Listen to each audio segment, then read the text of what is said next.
예, 할렐루야. 2020년 12월 2일 수요 중보 예배를 시작하도록 하겠습니다. 약할 때 강함 대신에 함께 찬송하도록 하겠습니다. 약할 때 강함 대신에 나의 보배가 되신 주 나의 모든 것, 주 안에 있는 보물을 나는 포기할 수 없네. 주 나의 모든 것, 예수 어린 양 존귀한 이름, 예수 어린 양 존귀한 이름, 십자가 죄 사셨네. 주님의 이름 찬양해. 주 나의 모든 것, 쓰러진 나를 세우고 나의 빈잔을 채우네. 주 나의 모든 것, 예수 어린 양 존귀한 이름, 예수 어린 양 존귀한 이름. 네, 하나님 말씀입니다. 이 로마서 3장 9절에서 18절입니다. 제가 읽도록 하겠습니다. 그러면 어떠하냐? 우리는 나으냐?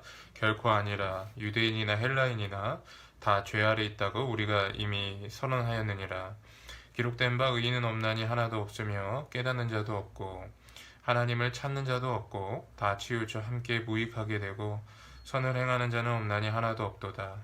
그들의 목구멍은 열린 무덤이요 그 혀로는 속임을 일삼으며 그 입술에는 독사의 독이 있고 그 입에는 저주와 악독이 가득하고 그 발은 피 흘리는 데 빠른지라.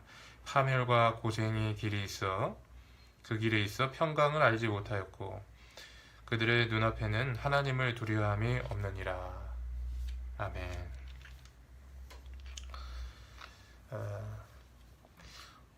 제가 오래전에 제가 좋아하는 그 개그 프로그램이 하나 있었습니다. 이 개그 콘서트라는 프로그램입니다. 음악을 하는 그 콘서트와 그리고 개그라는 그 장르가 이렇게 합쳐져 가지고 조금 당시에는 좀 새로운 시도라는 그런 평가가 있어서 또 많은 젊은이들이 이렇게 좋아하는 그런 프로그램이었습니다. 그래서 제가 오늘 말씀을 준비하면서 그 과거에 제가 봤던 그 개그 콘서트의 한 장면이 떠올랐어요. 어떤 장면이었냐면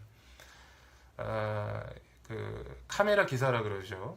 카메라 기사가 카메라를 이 무대 위에서 연기하는 그 주인공들이 이렇게 비추고 있었는데, 그러다 갑자기 그 프로그램이 거의 끝날 때쯤에 그 카메라를 그 무대의 주인공이 아니라 방청객 쪽으로 갑자기 확 돌리는 겁니다. 그랬더니 이 방청객에 있던 그런 많은 방청객들이 난리가 난 거예요. 카메라에 자신의 모습이 잡히지 않으려고 막 깜짝 놀라가지고 막 카메라를 피해서 막 얼굴도 가리고 막 도망가고 막 이런 모습을 제가 본 기억이 있습니다. 제가 이 말씀을 왜 하느냐, 오늘 본문 말씀도 이와 비슷하게 시작을 하고 있기 때문에 그렇습니다.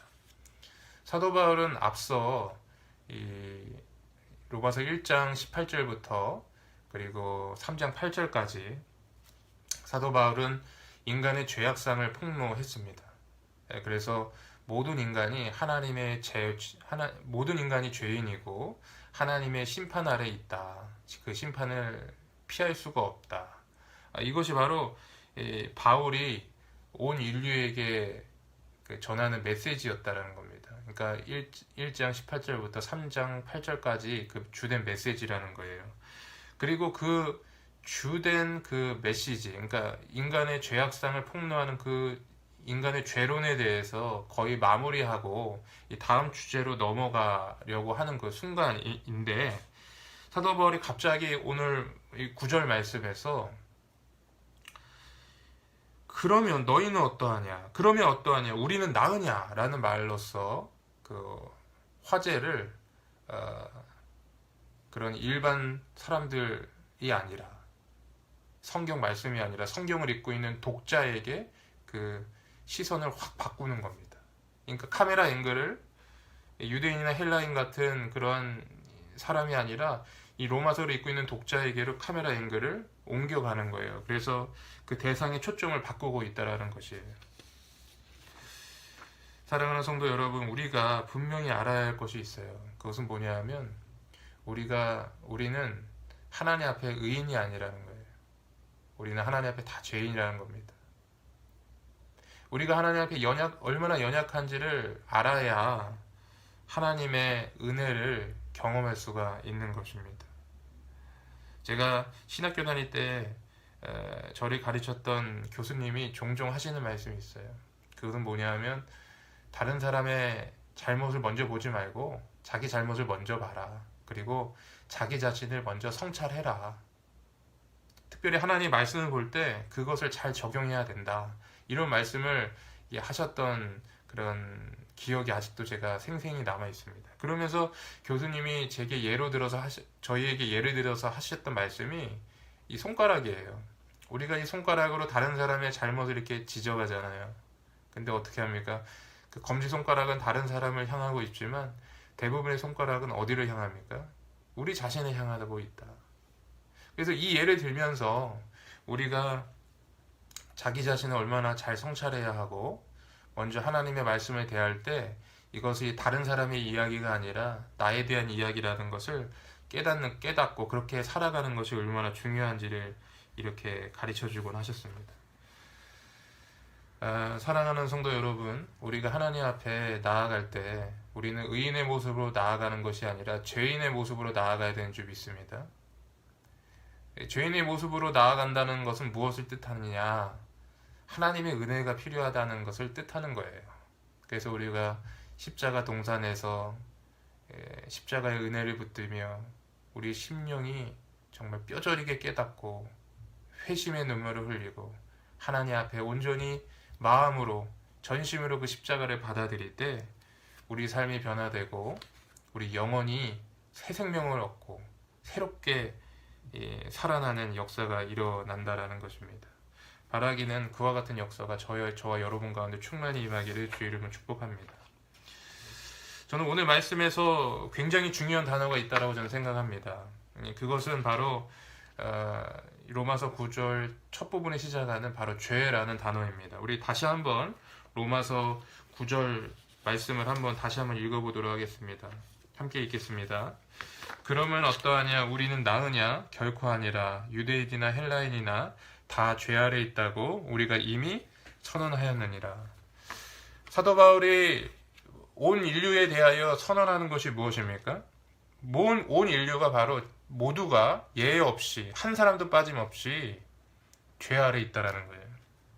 그래서 유대인이나 헬라인이나 다 죄 아래 있다라고 했을 때 여기서 유대인이나 헬라인은 온 세상 인류를 가리키는 성경적인 표현입니다. 그리고 다 죄 아래 있다라고 되어 있어요. 그냥 죄 아래 있는 것이 아니라 다 죄 아래 있다라는 것인데, 이것은 뭐냐 하면 한 사람도 빠지지 않고 예외 없이 죄 아래 있다라는 거예요. 그런데 여기서 중요한 단어가 있습니다. 그게 무엇이냐면 바로 죄라는 단어예요. 사도 바울은 여기서 모든 인류가 죄 아래 있다라고 말하면서 이 죄를 복수 명사가 아닌 단수 명사를 사용합니다. 이것이 왜 이렇게 중요하냐? 우리가 죄라고 생각을 할 때 대부분의 죄는, 우리가 생각하는 죄는 뭐냐면 우리의 어떤 잘못된 행실이나 어떤 우리 악행들을 생각하는 경향이 있습니다. 그래서 우리 흔히 거짓말을 한다든가, 다른 사람을 때린다든가, 다른 사람의 물건을 훔친다든가, 혹은 우리가 뭐 은밀한 죄를 짓는다든가 뭐 이런 것들을 우리가 죄라고 생각하고 이런 것 정도로 죄를 생각해. 그러니까 죄가 잘 다루어지지 않습니다. 그런데 오늘 성경 본문이 말하고 있는 죄는 이런 죄를 말하는 게 아니에요. 만약에 우리 성경 사도 바울이 말하고 있는 이 죄 아래 있다라고 하는 이 의미가 우리의 어떤 악행들, 우리의 어떤 잘못된 행실들을 말하는 것이라면 죄라는 단어를 사용하지 않고 죄들이라는 단어를 사용해야 맞습니다. 그러나 오늘 성경 말씀은 분명히 죄라는 단수 명사를 사용해요. 그러면 여러분 이것은 무엇을 의미하는가? 이것은 바로 죄의 지배를 말하는 거예요. 죄의 세력, 죄의 힘, 알 수 없이 끌리는 어떤 죄의 그런 어떤 힘이 있어요. 그것을 말하는 겁니다. 그래서 여러분 에베소서 말씀은 뭐라고 되어 있어요? 허물과 죄로 우리가 죽었다라고 되어 있어요. 그러니까 죄에 끌려서 알 수 없이 죄를 따라 살아가고 있고 죄에 이끌려 살아가고 있는 인간의 비참한 모습을 보여주고 있다라는 겁니다.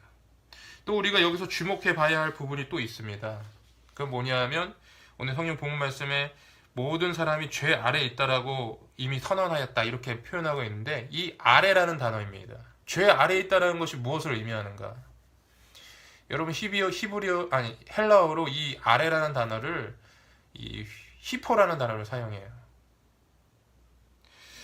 디모데 전서 그 6장 1절에 보면 이 죄 아래에 있다라는 그런 말과 비슷한 똑같은 단어를 사용한 부분이 나오는데 거기서는 이런 표현이 있어요. 디모데전서 6장 1절에는 멍에 아래에 있는 종들이라는 표현이 있습니다. 그래서 여기서 멍에 아래에 있는 종들 할 때 그 아래라는 단어가 이 히포라는 단어를 사용했어요. 그러니까 이 죄 아래에 있다라는 것은 무엇을 의미하느냐? 죄의 힘, 죄의 세력, 죄의 지배에 이끌려 사는 마치 멍에를 끌고 가는 소가 밭이 가는 것처럼 그렇게 죄에 매여 죄의 종로를 타고 있는 인간의 어떤 비참한 상황을 설명해주고 있는 거라는 겁니다. 참으로 여러분 절망적인 상황인 것이죠. 이 안용성 교수님이라는 분이 계십니다. 이분이 이 로마서와 하나님의 나라라는 책을 썼는데 이분이 이 책에서 이 죄의 지배를 받고 있고 죄의 세력 가운데 살아가고 있는 이 세상에 대하여 어떻게 표현하냐면 이 바로의 질서라는 말로 이렇게 표현을 하셨어요. 이게 어떤 의미냐? 여러분 이스라엘 백성이 430년 동안 애굽에서 종살이를 합니다. 그러면서 그 애굽의 가장 최정점에 있었던 바로를 섬겨요. 여러분 430년 동안 종살이를 한다는 것이 여러분 어떤 의미일까요? 우리가 일제 감정기를 겹쳤잖아요. 근데 우리가 430년 동안 거치지 않았어요. 우리 100년도 거치지 않았습니다. 일제 감정기가. 근데 지금 이스라엘 백성은 애굽에서 430년을 살았습니다. 이것은 뭐냐면 그야말로 애굽인이 된 거예요. 애굽의 문화와 습관에 익숙해져 있는 사람들이라는 겁니다. 그런데 이런 사람들이 하나님의 은혜로 하나님의 백성이 됐어요. 출애굽을 하였습니다. 그리고 시내단에서 하나님의 언약을 받았어요. 언약 백성이 된 겁니다. 그리고 약속의 사람들이 됐어요. 근데 여러분 이들의 이후의 삶이 어떻습니까? 광야에서 여러분 이들이 행했던 하나님 앞에서의 그 잘못된 행동들은 무엇입니까? 여전히 애굽을 사랑하고 애굽을 그리워하고 애굽으로 돌아가려 했다라는 겁니다. 여러분 이것은 무엇을 말하느냐?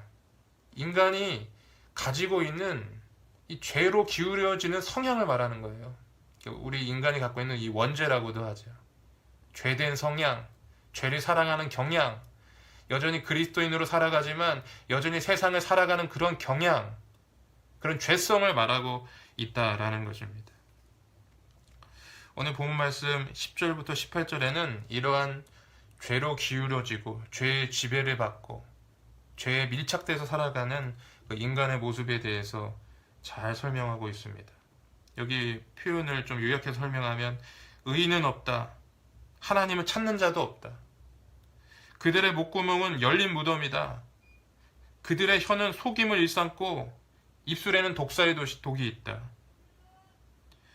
그들의 행동이 또 어떠합니까? 그들의 발은 피 흘리는데 빠르다.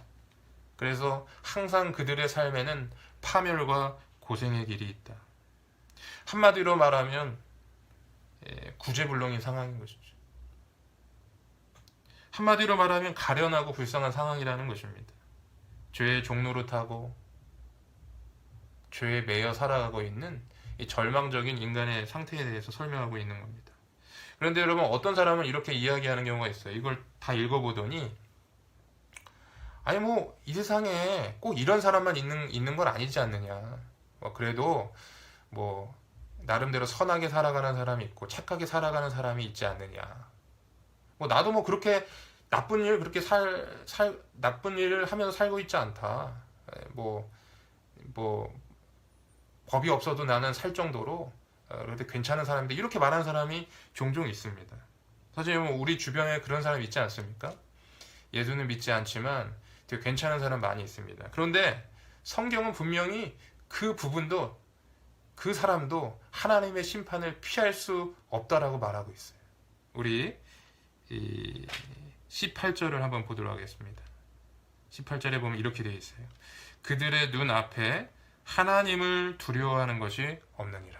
아멘.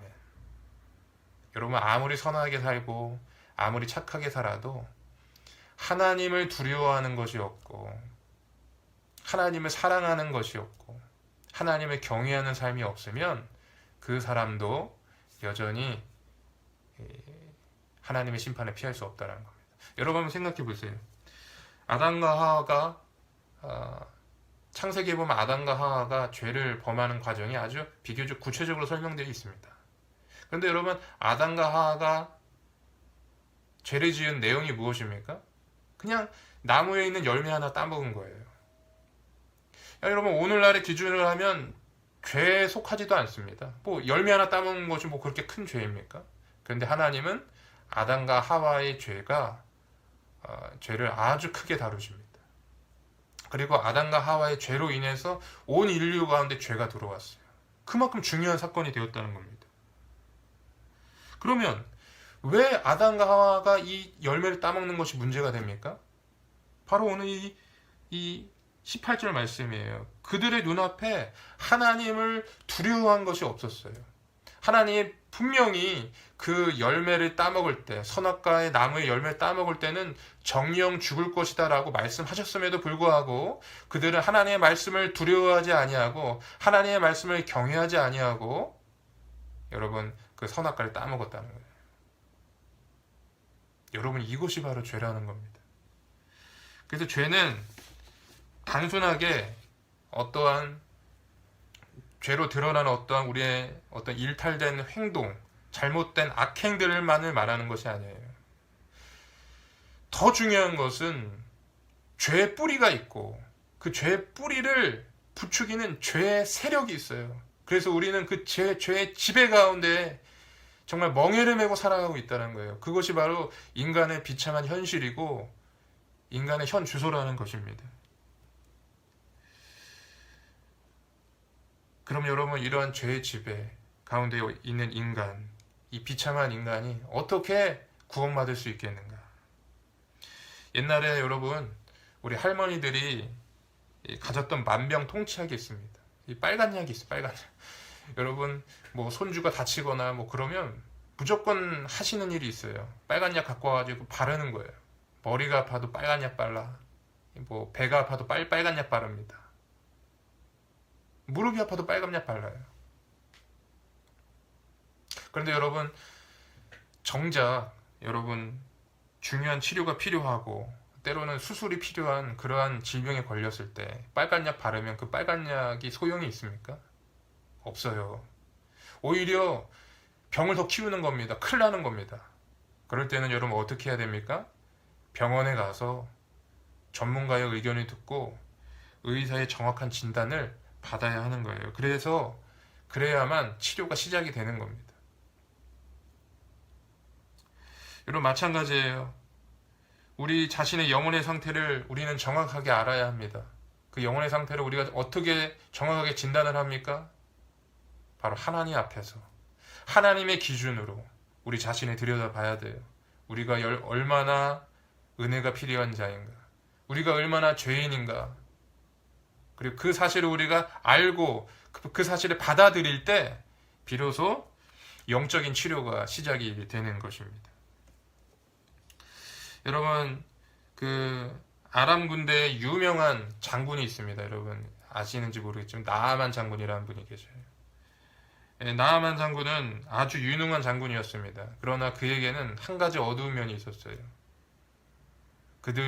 나아만 장군이 입고 있는 그 멋진 갑옷 안에는 문둥병이 걸려있는 자신의 그런 연약한 몸이 있었습니다. 이 문둥병이 걸린 거예요. 나아만 장군은 이 문둥병이 치료받기를 원했어요. 그래서 나아만 장군이 했던 믿음의 행동이 무엇입니까? 이사야 선지자를 엘리사 선지자를 찾아가서 엘리야 선지자를 찾아가서 치료를 받는 것입니다. 그래서 엘리야 선지자를 찾아가서 그에게 안수를 받고 낫기를 원했어요. 그런데 엘리야 선지자를 정작 만나니까 엘리야 선지자가 이 나아만 장군에게 정말 좀 다른 그런 처방을 내립니다. 그게 뭡니까? 그 갑옷을 다 벗고 옷을 다 벗고 알몸으로 요단강에 들어가서 일곱 번 몸을 씻어라. 그러면 낫게 된다. 이렇게 이야기한 겁니다. 처음에는 나아만 장군이 그것을 받아들일 수가 없었어요. 오히려 화를 냅니다. 내가 장군인데 어떻게 이게 그 요단강, 정말 요단강이 여러분 아시는지 모르겠지만 요단강이 그렇게 맑은 물이 아닙니다. 그런데 그 요단강이라는 그 더러운 물에 들어가서 몸을 씻으라는 거냐, 그게 말이 되느냐, 이해할 수 없다. 그때 여러분 주변에 있던 신하가 그러지 말고 한번 순종해 보십시오. 혹시 낫게 될지 누가 알겠습니까? 그렇게 했을 때 나아만 장군이 그 이야기를 받아들이고 갑옷을 다 벗어 제끼고 알몸으로 요단강에 들어가는 거예요. 여러분, 알몸으로 요단강에 들어갔던 게 뭘 의미해요? 자신의 그런 질병의 상태를 그대로 드러내는 것을 의미해요. 자신의 그 연약한 모습을 그대로 드러내는 것을 의미해요. 그리고 그가 요단강에 들어가서 자신의 몸을 씻었을 때 어떤 일이 일어납니까? 문둥병이 완전히 깨끗해지는 그런 역사가 일어난 것이에요. 이런 마찬가지입니다. 우리 영혼의 문제를 다룰 때도 이 나아만 장군처럼 나아가야 돼요. 이 나아만 장군은요, 단순하게 그 문둥병 이야기가 아닙니다. 영혼의 질병을 가지고 있는 사람들에 대한 이야기예요. 많은 사람들이 교회에 나올 때, 또 하나님 앞에 나올 때 자신을 위장하고 감춥니다. 있는 모습 그대로 나오지 않아요. 집사와 권사와 장로와 또 교사와 목사로 하나님 앞에 나오지 죄인으로 나오는 사람이 많지 않다는 거예요. 그러나 우리가 분명히 알아야 될 부분이 있는데, 우리의 우리의 영혼의 질병이 치유되기 위해서는 반드시 해야 될 것이 있는데, 우리의 있는 모습 그대로 하나님 앞에 나와야 돼요. 오 주여, 나는 죄인이로소이다. 주여, 나를 구원하소서라는 그 심정으로 하나님 앞에 나와야 돼요. 그렇게 할 때 하나님이 그때 비로소 우리의 영혼의 질병을 치유하시고 우리를 회복시키시는 줄 믿습니다. 여러분, 우리는 모두 죄인입니다. 어거스틴이 그런 말을 했다고 해요. 착한 자신이 죄인인 것을 아는 죄인과 자신이 의인인 줄 아는 죄인, 이 두 종류의 사람이 있다. 이런 말을 하신 적이 있어요. 여러분, 우리가 하나님 앞에 나올 때는요, 우리가 죄인이라는 사실을 분명하게 인식하고, 그래서 우리 주님의 은혜가 필요한 사실을 분명하게 알고 하나님 앞에 나아야 되는 줄 믿습니다. 그렇게 할 때 저희 여러분 가운데 충만한 은혜가 있게 되는 줄 믿습니다. 모두가 그렇게 되는 은혜가 있기를 주의 이름으로 축복합니다. 기도하겠습니다. 하나님 아버지 감사합니다. 오늘 말씀을 통해서 우리가 얼마나 죄인인지를 알게 하심을 감사합니다. 하나님, 우리들을 새롭게 하여 주시고 우리가 하나님 앞에 나아갈 때 의인의 모습이 아니라 죄인의 모습으로 나아가 주의 보좌 앞에 나아가 하나님의 크신 은혜를 받을 수 있도록 도와주시옵소서. 감사드리며 우리 주 예수 그리스도 이름으로 기도하였습니다. 아멘.